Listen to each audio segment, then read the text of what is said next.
جس میں اگر بڑے سٹورز کی میں بات کروں تو جس میں وہ اوپر ایک شیٹ لگا دیتے ہیں، پلاسٹک کی پیکنگ کر دیتے ہیں، اور اندر ڈرم سٹک والے چکن کی لیگ پیس الگ ہے، تو باقی ٹانگوں سے ہٹ کے باقی جسم، کڑھائی کٹ الگ بنایا ہوا ہے، بریانی کٹ الگ بنا، ایسے پیسز مل رہے ہوتے ہیں. تو یہ چیزیں اب اس میں سے کیسے پہچان ہوگی کہ یہ مردہ مرغی کے یا پھر صحیح مرغی کے؟ دیکھیں میں نے آپ کو جو بیسک اس کی جو ہے کرائٹیریا بتایا ہے، آپ اس کے تحت جو ہے گوشت کو، بے شک وہ پیکڈ ہے یا آپ اپنے سامنے جو ہے وہ کروا رہے ہیں، تو اس کرائٹیریا کے مطابق اس کو جج کریں. اور دوسرا یہ ہے کہ جب آپ برڈ کو دیکھتے ہیں، چکن برڈ کو دیکھتے ہیں، تو خود ہی اس کو تھوڑا سا مطلب آپ خود اپنے سامنے اس کی جو ہے اس کو سلاٹر کروائیں، اور اس کی ہیلتھ کو بھی آپ دیکھ سکتے ہیں کہ وہ کم از کم 1.5 kg سے زیادہ ہونا چاہیے. 1.2 سے اگر وہ کم ہے تو اٹ مینس کہ اس کی جو ریزنگ ہے یا اس کی جو اس کی گروتھ ہوئی ہے اس کے اندر کوئی نہ کوئی بیماری رہ گئی ہے. اسی طریقے سے جو پیکڈ گوشت ہوتا ہے، اگر آپ تھوڑا سا اس کو دیکھیں گے تو اس میں یہی جو لائٹ پنکش جس میں تھوڑا سا یلو کا ٹچ ہوتا ہے، یہ یلوش پنک آپ کہہ سکتے ہیں، یا یلوش لائٹ پنک جو ہے وہ اس کا کلر ہونا چاہیے.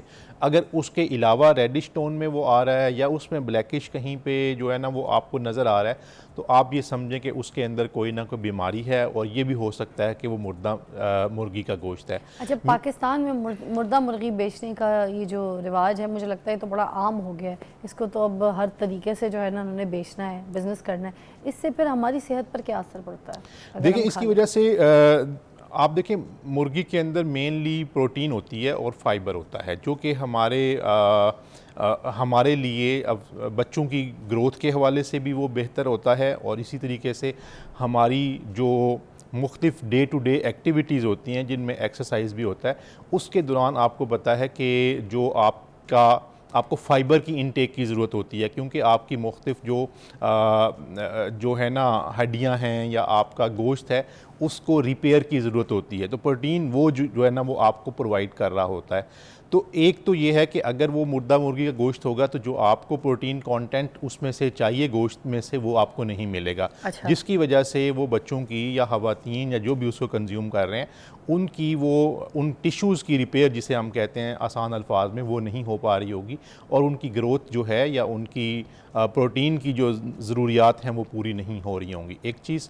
دوسرا یہ ہے کہ ایسی مضر صحت جو ہے وہ مرغی یا گوشت کھانے سے ان کو مختلف قسم کی بیماریاں ہو سکتی ہیں، جن کے اندر ڈائریا ہے، جن کے اندر نوزیا ہے، اور ان سم کیسز یہ جو ہے نا وہ آپ کو سلو پوائزننگ ہے. بیسیکلی جتنی بھی ملاوٹ ہوتی ہے یہ ایک سلو پوائزننگ ہے، اور ملاوٹ کرنے والوں کو اسی وجہ سے حضور صلی اللہ علیہ وسلم نے کہا کہ وہ ہم میں سے نہیں ہے، کہ وہ معاشرے کے لیے ایک طرح سے ایسی چیز کرنے کا باعث بن رہے ہیں جس کا اوورال پورے معاشرے کو جو ہے وہ نقصان ہو رہا ہے. تو یہ جو مرغیاں ہوتی ہیں جب یہ مر جاتی ہیں تو یہ مرتی کسی ریزن سے ہی ہوں گی نا، بیمار ہوتی ہوں گی، کوئی ہیلتھ ایشو ان کو بھی ہوتا ہوگا، ہارٹ اٹیک ہو گیا ہو یا کوئی بھی بیماری ہو گئی ہو، خون نکلنا ضروری ہے. ایسے ہی ہے جی، کہ تبھی وہ صحت مند مرغی ہے، اس کو ذبح کروایا، اس کو پھر کھایا.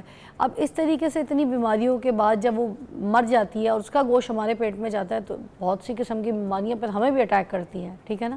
آپ نے ایک بتایا ڈائریا ہو سکتا ہے، اور کوئی ایسی بیماری جو آپ کو لگتا ہے بڑا اس وجہ سے ہوتی ہے؟ اس میں مینلی جو ہے نا وہ بیسیکلی یہ سلو پوائزننگ ہے، اور اس کی وجہ سے دیکھیں جو آپ کی ڈائٹری انٹیک ہے اس کے اندر اگر انہیلدی یا ملاوٹ والی چیزیں ہوں گی تو وہ آپ کے لیے کئی طرح کے ایشوز، جس کے اندر کارڈیو ویسکولر ڈیزیز ہیں، انہیلدی یا ملاوٹ والی چیزوں کی بات کر رہا ہوں، جس کے اندر گھی بھی شامل ہے، دودھ بھی شامل ہے، تو کارڈیو ویسکولر ڈیزیزز کا، اسی طرح سے کسی طرح کے ٹیومر کا یا کینسر کا وہ باعث بن سکتی ہیں.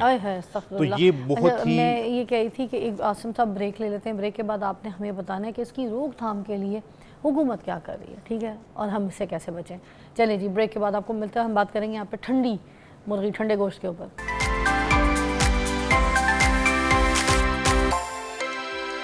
Welcome back, you watching morning with فضا، اور ہم یہاں پر بات کر رہے ہیں ٹھنڈے گوشت کے اوپر. اور ٹھنڈا گوشت وہ ہوتا ہے جو مری ہوئی مرغی ہوتی ہے اور اس کو کھلا رہے ہوتے ہیں، بیچ رہے ہوتے ہیں بازاروں میں، ہم کھا رہے ہوتے ہیں. مگر میں آپ کو بتاؤں یہ ٹھنڈا گوشت نہیں بیچ رہے، مری ہوئی مرغی نہیں بیچ رہے، انسانیت کو بیچ رہے ہیں. شرم کریں، اپنے ایمان کو بیچ رہے ہیں. ایسے اپنا ایمان بیچ رہے ہیں. اتنا سستا ہے آپ کا ایمان کہ ٹھنڈی مرغیوں سے آپ کا بک جاتا ہے اور اس سے آپ دولت کما رہے ہیں, اس سے آپ پیسے کما رہے ہیں. اتنے سے پیسے کمانے کے لیے ہیں, یقین ہی ختم ہو گیا ہے. میرے مہمان بیٹھے, میں آگے ان سے پوچھنا چاہ رہی تھی کہ مجھے یہ بتائیے گا کہ جو مرغیاں مر جاتی ہیں, اس کے ایک تو ریزن یہی میں نے آپ کو بولا کہ شاید بیمار ہو جاتی ہیں, مگر اتنی زیادہ تعداد میں مر جاتی ہیں کیا مرغیاں کہ لوگوں کو اس طریقے سے ان کو ڈسپوز کرنے کے بجائے, ٹھیک ہے, اور ان کو تلف کرنے کے بجائے ان کو دکانوں میں, فوڈ پوائنٹس پہ, فوڈ سپاٹس پہ بیچا جا رہا ہے؟ میڈم یہ اس طرح سے ہوتا ہے کہ ٹرانسپورٹیشن کے دوران مرغیوں کی ڈیتھ ہو جاتی ہے, جن کی صحت تھوڑی سی خراب ہوتی ہے, اور ہم روزانہ کی بنیاد پہ ٹولنٹن مارکیٹ جو کہ لاہور کی سب سے بڑی مارکیٹ ہے, وہاں سے تقریباً 400 kilo gram, 500 kilo gram, some times 600-700 kilo gram تک مرغی جو مری ہوئی ہے اس کو خود ہی نکال رہے ہوتے ہیں. ہماری ٹیم موجود ہوتی ہے اور اس کے بعد اس کو جا کے محمود بوٹی جو کہ ڈمپنگ سائٹ ہے وہاں پہ اس کو ڈمپ کر دیتے ہیں, گڑھے میں جو ہے نا اس کو دفن کر دیتے ہیں. اسی طریقے سے بہت سے, وہ تو سب کو پتا ہوگا نا, ٹورنٹن مارکیٹ میں ہے, مگر جس کو مری ہوئی مرغی بیچنی ہے نا, ٹھیک ہے, وہ تو کسی اور جگہ جا کے بیچ دے گا. پھر دیکھیں اس کے لیے ہماری جو پورے پنجاب کے اندر ہماری جو ویجیلنس کی ٹیمز ہیں اور آپریشنز کی ٹیمز ہیں وہ متحرک ہوتی ہیں. 2 دن پہلے ہم نے جنگ میں تقریباً 650 کلو گرام کے قریب ایکسپائرڈ جانور کا گوشت پکڑا ہے. لالیاں کے اندر ہم نے 4 دن پہلے جو ہے نا وہ 300 کلو گرام کے قریب گوشت پکڑا ہے. اسی طریقے سے مری ہوئی مرغی کو پکڑنے کے اور اس کو ڈسکارڈ کرنے کے بے شمار واقعات ہوتے ہیں. پنجاب فوڈ اتھارٹی نے پچھلے سال کی نسبت, میں یہ بتانا ضروری سمجھتا ہوں کہ پچھلے سال کے 2023 جنوری سے لے کر اگست تک تقریباً جو ہے وہ جو گوشت مردہ جانور کا یا مری ہوئی مرغی کا ڈسکارڈ کیا گیا وہ تقریباً 80,000 کلو گرام کے قریب تھا. اور اس سال اسی 8 ماہ کے عرصے میں ہم نے جو گوشت ڈسکارڈ کیا ہے وہ 3,50,000 کلو گرام سے زیادہ ہے, جو کہ پہلے سے تقریباً 4 ٹائمز زیادہ ہے. اسی طریقے سے جو گوشت یہ بہت مشکل کام ہے کہ ہم بعض اوقات مرغی کے علاوہ جو بڑے جانور ہیں جو کہ حویلیوں کے اندر اور مختلف جو ہے جگہوں کے اندر جو ہے گاؤں کے اندر جن کو ذبح کیا جا رہا ہوتا ہے, ہم ان کی بھی ریکی کر رہے ہوتے ہیں, اور رات کو لیٹ ارلی مارننگ جو ہے اس کے اوپر ریڈز کر کے سم ٹائمز پولیس کی مدد سے, سم ٹائمز خود ہی اپنی ٹیموں کو ساتھ لے کے تو ان کو ڈسکارڈ بھی کر رہے ہوتے ہیں اور ان کے اوپر FIRs بھی کروا رہے ہوتے ہیں. اچھا, سوشل میڈیا پر, ٹھیک ہے, اس مسئلے کو لے کر اجاگر کرنے میں آپ کی جو ٹیم ہے وہ کیا اقدامات کر رہی ہے؟ دیکھیں ہماری ٹیمز جو ہے نا اس میں 3 چیزیں ہیں. ایک تو یہ ہے کہ ہماری انسپیکشنز کی ٹیمز اپنا کام کر رہی ہوتی ہیں اور اس کو ہم سوشل میڈیا کے اوپر, الیکٹرانک اور پرنٹ میڈیا کے اوپر بھی اپنی کارروائیوں کو جو ہے وہ بیان کر رہے ہوتے ہیں, نشر کر رہے ہوتے ہیں تاکہ عوام الناس شکایت سیل بنایا ہوا آپ لوگوں نے, کوئی کمپلین کر ہمارا سکے؟ 1223 ہمارا ٹول فری نمبر ہے, اس کے اوپر بھی اطلاع دی جا سکتی ہے کہ اگر آپ کو کوئی بھی 1223 مردہ مرغی کے لیے اگر آپ کو لگتا ہے یا کوئی بھی کہیں کھانے میں 2 نمبری ہو رہی ہے تو اسی نمبر پہ کال کر سکتے ہیں؟ جی اسی نمبر پہ کال کر سکتے ہیں. مہنگا بیچ رہا ہے, مہنگا اگر ہے تو وہ ڈسٹرکٹ میں پرائس میجسٹریٹس ہوتے ہیں جو کہ اس کے اوپر کوگنیزنس لیتے ہیں. پنجاب یہ فوڈ 2 نمبری کے لیے نمبر ہے. پنجاب فوڈ اتھارٹی جو ہے یہ ملاوٹ اور فوڈ کی کوالٹی کو بہتر کرنے کے حوالے سے اور فوڈ سیفٹی کو یقینی بنانے کے حوالے سے جو ہے وہ کام کر رہی ہوتی ہے. اور اگر کہیں پہ بھی کسی بھی دودھ کے علاوہ میں, گوشت میں, سپائسز میں, کسی بھی فوڈ آئٹمز میں اگر کہیں پہ آپ کو کوالٹی کا ایشو لگتا ہے, کہیں پہ آپ کو لگتا ہے کہ کوئی مکسنگ کر رہے ہیں, ایکسپائر چیز بیچ رہے ہیں, تو اس کی 1223 پہ اطلاع کر سکتے ہیں. 1223 پہ جب کال کرتے ہیں, کمپلین کرتی ہے کوئی بھی ٹیم اور یا کوئی بندہ جس کو پتہ چلتا ہے کسی کا فوڈ چین کے بارے میں, تو کیا آپ کی ٹیم فوراً رسپانس کرتی ہے یا پھر آپ کوئی سروے بھیجتے ہیں اور ٹائم لگاتے ہیں؟ What is the process? ہمارا جو ہے نا, ہماری 3 طرح کی کمپلینس ہوتی ہیں. ایک تو یہ ہے جن کے اوپر فوری ایکشن کرنا ہوتا ہے, تو ہم 1 سے 2 گھنٹے کے اندر اندر جو ہے SOPs کے مطابق اپنی ٹیم کو روانہ کر دیتے ہیں. اچھا. کچھ ایسی کمپلینس ہوتی ہیں جن کو 24 آورس کے اندر ہم نے کرنا ہوتا ہے. کچھ ایسی کمپلینس ہوتی ہیں کہ جیسے کوئی کہتا ہے کہ اس انڈسٹری کے اندر جو پروڈکشن ہے اس کو ذرا آپ چیک کر لیجئے, لگتا ہے کہ وہاں پہ کوئی مکسنگ ہو رہی ہے. 1 سے 2 گھنٹے کے بعد جائے گی اگر کوئی ٹیم, تب تک ہے تو وہ جو چیز ہے چھپا دیں گے پیچھے اندر خانے. جو سامنے کوئی بندہ کھا کے شکایت کر رہا ہے وہ کہے گا وہ تو اتنے ٹائم سے 2 گھنٹے سے کھانا پڑا ہے, اب تو اس لیے ایکسپائر شکل لگ رہی ہے, ایکسپائر. بہت سی ایسی باتیں کر سکتے ہیں. دیکھیں اس میں تقریباً ایک جگہ سے دوسری جگہ جاتے ہوئے بھی آپ کو پتہ ہے 45 منٹس تو آلموسٹ 1 گھنٹہ لگ جاتا ہے. دوسری چیز یہ ہوتی ہے کہ اگر وہ فوری طور پہ چیز پکڑی نہیں بھی جائے تو ہم اس سپاٹ کو جو ہے وہ آئیڈینٹیفائی کر لیتے ہیں اور اس کو اپنی جو ویجیلنس کی ٹیمز ہیں ان کے ریڈار کے اوپر رکھ لیتے ہیں, اور ہماری پھر ویجیلنس کی ٹیمز جو ہیں وہ وہاں پہ جا کے انسپیکشن کرتی ہیں. مثال کے طور پہ اگر میں شکایت کرتی ہوں تو میرا نام ہائیڈ رکھا جائے گا یا پھر بتایا جائے گا یا میری لڑائی کرائی جائے گی اس بندے کے ساتھ, آپ نے اس کے بارے میں یہ بولا ہے کھاؤ چپیڑے؟ بالکل بھی نہیں. ہم کبھی بھی پبلک کو اس طرح کے جو ملاوٹ کرنے والے لوگ ہیں ان کو سامنے نہیں لے کے آتے. اچھا. اور جو بھی ہمیں اطلاع کر رہے ہوتے ہیں ان کا نام خفیہ رکھا جاتا ہے اور ان کو اپریشیٹ بھی کیا جاتا ہے. ان سم کیسز اگر بہت بڑا ریڈ ہو تو ہم اطلاع کرنے والے کو انعام بھی جو ہے وہ دیتے ہیں, اور پھر وہ ہمارا اور اس ٹیم کا جو ہے وہ آپس میں بعض اوقات یہ بہت مشکل آپریشنز بھی ہوتے ہیں کہ جس میں وہاں پہ لوگوں کے ساتھ ہماری لڑائی بھی ہو جاتی ہے, ہاتھا پائی بھی ہوتی ہے, ہاتھا پائی بھی ہو جاتی ہے, بعض اوقات ہمیں پولیس کی مدد لینی پڑتی ہے. تو یہ تمام چیزیں پنجاب فوڈ اتھارٹی میں یہ بتانا ضروری سمجھوں گا کہ صبح ارلی مارننگ جو ہے ہماری جو ٹیمز ہیں ملک کی اور گوشت کی انسپیکشن کے لیے موجود ہوتی ہیں تمام ڈسٹرکٹس کے اندر. اچھا عاصم صاحب, میں آپ سے پوچھنا چاہوں گی پنجاب فوڈ اتھارٹی میں جب سے آپ کی جوائننگ ہوئی ہے, آپ کے آنے کے بعد کون سا ایسا بڑا کیس ہے جو آپ نے پکڑا ہے, یا پھر کون سی ایسی چینجز ہیں جو آپ لے کر آئیں؟ پلیز ایکسپلین کیجیے گا, آپ کے جاننے والوں کو بھی آپ کے بارے میں یہ بتانا ضروری سمجھتا ہوں کہ پچھلے سال کی نسبت ہماری جو انسپیکشنز ہیں وہ 90% زیادہ ہیں. فائن جو پچھلے سال ہم کر رہے تھے اور آج ہم جو کر رہے ہیں وہ پہلے سے 95% زیادہ ہیں. ملک کے حوالے سے ہماری سختی بڑھا دی آپ نے, مطلب بالکل سختی بڑھا دی ہے. دودھ ہمارا اور گوشت یہ 2 چیزیں ہمارا فوکس ہے. ملک کے حوالے سے ہماری انسپیکشنز 3 ٹائمز زیادہ ہیں, اور جو ملک کے ڈسکارڈ کرنے کی ریشو آ رہی ہے وہ 3 ٹائمز پہلے سے کم ہے. اس کا مطلب یہ ہے کہ جو انکریزڈ انسپیکشن اور عام الفاظ میں سختی کی وجہ سے دودھ کی کوالٹی بہتر ہو رہی ہے. اور میں یہ بتانا ضروری سمجھتا ہوں کہ پچھلے مہینے میں اگست کے مہینے میں ہم نے پورے پنجاب سے تقریباً 9500 کے قریب دودھ کے سیمپلز لیے اور ان کا لیب ٹیسٹ کیا, اور ان میں سے صرف 40 ایسے سیمپلز تھے جو کہ سیفٹی کے اوپر فیل ہوئے اور کوالٹی کے اوپر تقریباً 1500 کے قریب سیمپلز فیل ہوئے. سیفلی ہم یہ کہہ سکتے ہیں الحمدللہ کہ 70% کے قریب جو ہے وہ دودھ جو ہے وہ بہتر آ رہا ہے, وہ ٹھیک آ رہا ہے. ایشوز موجود ہیں, انہی ایشوز کی وجہ سے ہمارا ٹول فری نمبر ہے 1223 جس کے اوپر آپ اطلاع کر سکتے ہیں اور ہمیں بتا سکتے ہیں. جہاں تک مختلف جو ہے انیشیٹیوز لینے کا تعلق ہے, ہم نے ہیلدی کڈس کیمپین سٹارٹ کی ہے جس میں اسکول نیوٹریشن پروگرام ہے کہ ہم بچوں کو ان کے اسکولز میں جا کے بتائیں گے کہ انہوں نے کیا کھانا ہے.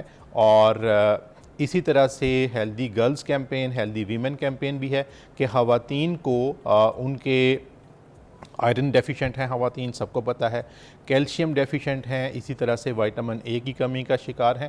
تو اس کے اوپر بھی پنجاب فوڈ اتھارٹی جو ہے وہ پروگرام کر رہی ہے. تھینک یو سو مچ, بہت بہت شکریہ آپ کی تشریف آوری کا عاصم صاحب. آپ نے ہمیں بڑا اچھا گائیڈ کیا اور یہ جو ساری چیزیں ہیں آپ نے ہمیں بڑی اچھی طریقے سے سمجھائی ہیں. مگر میں بھی آپ سے بھی کچھ امپورٹنٹ میسیجز مجھے لگتا ہے کہ ایز بینگ اے ہوسٹ مجھے آپ سے کرنی چاہیے. دیکھیں ہم کیا کرتے ہیں کہ ہم بازار میں جاتے ہیں, ہمیں کہیں سے پتہ چل جاتا ہے کہ فلانی دکان سے بہت سستا گوشت مل رہا ہے تو ہم وہ خریدنے لگ جاتے ہیں. ٹھیک ہے, کوئی بھی سستی چیز بھی ہمیں مل رہی ہو نا, تو سستا پیٹس ہو, سستی بریڈ مل رہی ہو, سستا آٹا مل رہا ہو, ٹھیک ہے, کوئی بھی ایسی چیز تو وہ ہم لیتے ہیں. اب 600 کلو اگر مرغی ہے تو اگر کہیں سے ہمیں 400 روپے کلو مل رہی ہے تو ہم وہ اپنا ٹریک وہیں سیدھا جو ہے نا رخ ادھر کر لیتے ہیں. تو یہ ہمارا منہ کا رخ جو ہم ایسے توپ کی طرح بدل دیتے ہیں نا, ایسے نہیں بدلنا چاہیے. ہمیں دیکھنا چاہیے یار, انویسٹیگیشن کرنی چاہیے. ہم پیسے دے رہے ہیں اپنی جیب سے, ہم کچھ کھانے کی چیز باہر سے خریدنے جا رہے ہیں اس لیے کیونکہ وہ ہمارے جسم کو لگے, اور وہ جب جسم کو لگے تو اچھا لگے, ہمیں صحت مند, ہم اچھا فیل کریں, ہیلدی فیل کریں, نہ کہ ہم سستی چیز کے لیے ہمارے گھر میں ہمارے جو سٹاف کام کر رہے ہوتے ہیں یا چوکیدار یا ڈرائیور, ہم ان کو پیسے دے دیتے ہیں, ہم ان کو بولتے ہیں جاؤ بیٹا 1 کلو مرغی لے آؤ. ہمیں کیا پتہ وہ کدھر سے لے کر آ رہا ہے. اس کو آپ کے بچوں کا خیال ہے یا آپ کو اپنے بچوں کا خود خیال ہے؟ تھوڑی سی ایفرٹ کیجئے, تھوڑی سی دھوپ لگتی ہے, کوئی بات نہیں, مہنگی گاڑیوں سے باہر نکلیے, اتریے, ریٹ دیکھیے, چیز دیکھیے. تازہ مرغی لینی تازہ کٹوائیے, تازہ نہیں لینی ہے اگر کسی سٹور سے بھی آپ بڑے گوشت کے کسی ایسی جگہوں سے لیتے ہیں جو میٹ کی بہت بڑی بڑی شاپس بنی ہوئی ہیں, تو ان کی بھی آپ پہلے انویسٹیگیشن کیجئے, اس کے بعد وہ گوشت خریدیے. دیکھیے چھوٹی سی بات سمجھائیے, اس بات کو سمجھیے گا. اور بہت سی چیزوں کو وائرل کرتے ہیں تو اس کو وائرل کیجئے کہ بھائی سوشل میڈیا پہ اویئرنیس ہم نے پھیلانی ہے کہ ہم نے ٹھنڈا گوشت نہیں کھانا اور نہ ہی ہم نے اپنے بچوں کو کھلانا ہے. اور جو بنا رہے ہیں نا, یہ ان کے لیے خاص طور پہ پیغام ہے. جو کاٹ کے نا مرغیاں جو آپ لوگوں کو بنا کے دے رہے ہیں, تو یار اپنے بچوں کو بھی جو کما رہے ہیں پیسے ہی آپ حرام کھلا رہے ہیں, اپنے بچوں کو بھی, اپنی بیوی کو بھی, ٹھیک ہے, اپنی قبر کو خود بھاری کر رہے ہیں. کیا کر رہے ہیں؟ آپ کی اولاد آپ کو بڑے ہو کے پوچھے گی بھی نہیں, منہ بھی نہیں لگائے گی. اپنی قبر کو بھاری مت کریں, اپنی قبر کو ہلکا رکھیں. جب بستر مرگ میں ہوں گے نا آپ, تو آپ کو کوئی پوچھنے نہیں آئے گا. آپ کو تب عقل آئے گی کہ یار یہ میں نے کس کے لیے کیا, مجھے کوئی پوچھنے نہیں آ رہا, میں نے ان اپنی اولادوں کے لیے کیا ہے, یہ حرام میں نے دوسروں کو کھلایا. جو جیسی جوان ہوں گے اور آپ بستر مرگ میں ہوں گے, آپ کے منہ پہ پراپرٹی کے لیے لڑ رہے ہوں گے. یہ وہی اولادیں کرتی ہیں جن کے ماں باپ ایسا کام کرتے ہیں. تو نہ کھلائیں کسی کو حرام, یا نہ کھلائیں, خدا کا خوف کریں.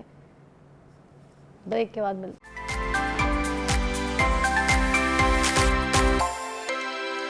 جی welcome back to watching morning with Fiza. کبھی میں کبھی تم ایک ڈرامہ بڑا پاپولر ہو رہا ہے اور اس کو پڑوس ممالک میں بھی بہت زیادہ دیکھا جا رہا ہے. بہت اچھی پذیرائی مل رہی ہے ایکٹر ایکٹریسز کو, اور اس میں جو سٹوری لائن ہے وہ بڑی اچھی, کیونکہ جو فہد مصطفیٰ ہے اور ہانیہ عامر جو ہے, ان کی جوڑی تو ایسی مشہور ہو گئی ہے کہ کیا ہی بات ہے, اور دونوں نے بہت اچھا کام بھی کیا ہے. بش انصاری جی تو لیجنڈ ہیں, ان کا تو کیا ہی بات ہے, انہوں نے بھی 4 چاند لگا دیے ہیں اس ڈرامے میں. مگر میں آپ کو ایک بات بتاؤں, اس کہانی سے ایک چیز لگتی ہے جو مجھے لگتا ہے کہ آپ کو ایک بات بتانا بہت ضروری ہے, کہ ایک ویلے لفنگے کی کہانی ہے. اور ویلا تو ہر گھر میں پایا جاتا ہے, جس کے پلے کچھ نہیں ہوتا, ککھ نہیں ہوتا, ٹھیک ہے, اور اس کی شادی کر دی جاتی ہے. تو اتنی پیاری اس کو بیوی مل جاتی ہے ہانیہ عامر. اور اس کے بعد یہ جو آج کی لڑکی ہے, میں بلکہ پوچھنا بھی چاہوں گی, آپ مجھے کال کر کے اس کا جواب دے سکتے ہیں, کہ اگر آج کی لڑکی کی اس طریقے کی ویلے لڑکے سے شادی کر دی جائے اور وہ پیاری بھی ہو, تو کیا وہ ایڈجسٹ کر سکے گی کہ وہ پڑھی لکھی بھی ہو اور لڑکا کچھ ککھ نہ کرتا ہو؟ تو کیا اس طریقے سے شادی چل جائے گی؟ یہ شادی, یہ رشتہ آگے اس طریقے سے قائم کر سکے گی, چلا سکے گی؟ یہ آپ نے مجھے کال پہ بھی بتانا ہے, ٹھیک ہے جی. ایک کلپ میں دیکھ رہی تھی, اس میں ہانیہ عامر جو ہے نا اسٹور پہ جاتی ہے, ایک چھوٹی سی ایک دکان پہ جاتی ہے, تو وہاں پہ جا کے کہتی ہے کہ ٹوٹا چاول دے. یار مجھے اس بات پہ بڑی ہنسی آئی کہ وہ بیچاری پڑھی لکھی اچھی فیملی کی ہے, اس کے باوجود وہ جاتی ہے تو وہاں پہ اس کو ٹوٹا چاول پتہ ہے. مگر وہ جو فہد مصطفیٰ ہے, وہ اس کو تو وہ جب باہر جاتا ہے تو اس کو یہی نہیں پتہ ہوتا کہ ٹوٹا چاول کیا ہے. تو جبکہ وہ ہے بھی اس گھر سے, ایسے فیملی سے, مگر اس کے باوجود تو لوگ اچھا اپریشیٹ کر رہے ہیں. شوٹ بہت اچھا ہوا ہے, گلیاں محلے بڑے پیارے دکھائے, کراچی کی لائف دکھائی گئی ہے. تو وہ اسپیشلی جو عورتیں ہیں جو گلیوں میں لڑ رہی ہوتی ہیں, صبح صبح اٹھتی ہے تو پی پاں کی آوازیں جو آ رہی ہوتی ہے گلی محلے سے, وہ نیچرلی آ رہی ہیں. آنکھ کھلتی ہے تو مرغے کی مان سے پہلے محلے داریاں شروع ہو جاتی ہیں. Just like that. ریڈی والا گزرتا ہے, وہ ٹنڈے, کدو, ٹماٹر, ایسی آوازیں بھی. It's so natural. مجھے اچھا لگا, یہ خوبصورتی ہے. جس علاقے کا جو کلچر ہو وہ دکھانا چاہیے اور بڑا نیچرل دکھانا چاہیے. ڈرامہ جب تک کہ نیچرل نہ لگے تو ڈرامہ دیکھنے کا دل نہیں کرتا. Being being is not a drama. تو میں اس جو ٹیم ہے, پوری ٹیم کو, پوری کاسٹ کو, جو فہد مصطفیٰ ہے, ہانیہ عامر ہے, ڈائریکٹر ہے, بشرا انصاری جی ہیں, باقی کاسٹ جو چھوٹے چھوٹے کیریکٹرز میں بھی ہیں, بھلے سلیم شیخ صاحب ہیں, کافی ایک نیگیٹو کیریکٹر بڑا اچھا کیا ہے. اس لڑکی کا نام کیا ہے, اس کا بھی نام لینا چاہیے مجھے, کیونکہ نعیمہ بٹ میرے خیال سے اس کا نام ہے, اس نے بھی بہت اچھا کام کیا ہے. I am sure Naima but نام ہے اس کا, اس کو بھی اپریشیٹ کرنا چاہیے. عماد عرفانی جو ہے, انہوں نے بڑا کلاسک جو ہے اسٹائل لیا ہوا ہے. ہمارے ایک بہت اچھے جاننے والے ٹی جی انکل ہیں طلعت گمن, تو ان کے بھی سمجھے یہ داماد لگتے تھے, تو ہمارا انٹریکشن ہے اماد سے بھی. بہت اچھا بندہ ہے, بڑا سلیک, جس طرح کے ڈراموں میں آپ اس کی پرسنالٹی دیکھتے ہیں یہ لائف سٹائل ان کا بالکل اسی طرح ہے. ان کی بیگم جو ہے مدیحہ, بہت اچھی فیملی ہے دونوں, ٹھیک ہے, اور جو ریئل لائف میں تو خیر, مگر ابھی ان کا جو کیریکٹر ہے وہ بہت اچھا لگ رہا ہے, کلین شیپ میں, بہت اچھی طریقے سے اپنے کیریکٹر کو لے کے چل رہے ہیں, ٹھیک ہے. فرحت اشتیاق صاحب نے لکھا ہے یہ, فرحت اشتیاق صاحبہ جی نے لکھا ہے, یہ بہت اچھا لکھا ہے, بہت پیارا لکھا ہے. ان کو بھی خراج تحسین پیش کروں گی کہ آپ نے کتنے خوبصورتی سے اس ڈرامے کو لکھ کر قلم بند کیا ہے, اور بہت اچھی محنت ہے. اس طریقے کے ہمارے جتنے بھی جو پروجیکٹس ہیں, مجھے لگتا ہے ہر میڈیا پہ, ہر میڈیم پہ, سوشل میڈیا پہ ہمیں اس طریقے کی چیزوں کو پروموٹ کرنا چاہیے, اور ہم نے اپنی جو نیچرل محلے کی کہانیاں, گھر کی کہانی ہے, وہ گھر کی کہانی کو ہم نے سامنے لے کر آنا ہے. تو یہ ڈرامہ اسی کی پذیرائی کر رہا ہے, اس لیے میں اس کو اپریشیٹ کر رہی ہوں, کیونکہ ہم نے یہ گندے جھگڑے پروموٹ نہیں کر رہے ہیں, یہ طلاقیں پروموٹ نہیں کرنی, ساس بہو کے جو جھگڑے چکچکے ہیں, اور یہ جو سازشیں ہیں اور گیمنگ ہے, اس کو پروموٹ نہیں کرنا. سم تھنگ لائک اگر ہم پازیٹیو پروموٹ کریں گے تو پھر ہماری سوسائٹی دیکھے گی, ہماری جو یوتھ ہے اس کو فالو کرے گی. اور میں نے دیکھا ہے ڈرامے اور فلموں کا بڑا اثر ہوتا ہے, جس طریقے کے کیریکٹر کو آپ پورٹرے کر رہے ہوتے ہیں, دیکھ رہے ہوتے ہیں اور اس کو لائک کر رہے ہوتے ہیں, تو پھر اس کے بعد آپ ویسا بننے کی بھی کوشش کرتے ہیں. مطلب آج تک ہمارے اندر, میں عورت ہوں مگر ہمارے اندر سے سنجے دت نہیں نکلا, ابھی تک ہم بولتے ہیں یار 50 تولہ 50 تولہ, تو کیریکٹرز کا امپیکٹ آتا ہے, ٹھیک ہے نا. تو یہ ساری چیزیں ہیں, but I would like to appreciate پوری ٹیم کو. اور میں نے یہ بھی ڈرامہ بڑی جو کلپس ہیں اس طریقے سے دیکھا, but I would like to watch it completely, پورے ایپیسوڈس کے ساتھ اس کو سلیق سے دیکھوں, کیونکہ اچھی چیزوں کو پراپر دیکھنا چاہیے. پھر نیکسٹ کل میں بات کروں گی ڈرامہ بسمل کے بارے میں بھی, وہ بھی بہت اچھا ڈرامہ ہے جو کہ نعمان اجاز اور Hareem Farooq is also, she actress also, she is a friend also, تو اس کا بھی ڈرامہ جو بہت اچھا جا رہا ہے اس کے بارے میں بات کروں گی. اور کل بسمل کے اوپر بات ہوگی, ابھی بریک, ٹھیک ہے.